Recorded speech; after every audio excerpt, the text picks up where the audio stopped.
আছে, রিক্সা ছাড়া হবে। খুবু এখন তরমুজ কাটছে।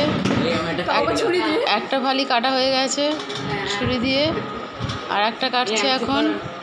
জন্মদিনের দিন আরে তরমুজ নিয়ে এলেই হয়, কিন্তু শীতকালে আবার আবার পাওয়া যাবে না। শীতের সময় তরমুজ পাওয়া যাবে না। তুই জন্মদিনটা এখনই বানিয়ে নে। হ্যাঁ এই তো বানাচ্ছি।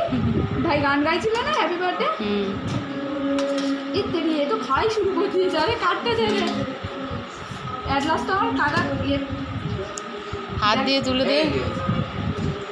দেখা তো হবে নাকি, ওটা তুমি খেয়ে নাও যেটুকু যেটুকু বেঁচে আছে খেয়ে নি। নষ্ট করা চলবে না। হ্যাঁ মা লক্ষ্মী, একদম নষ্ট করা যাবে না। আস্তে আরে আসতেই তো টেবিলটাই এমন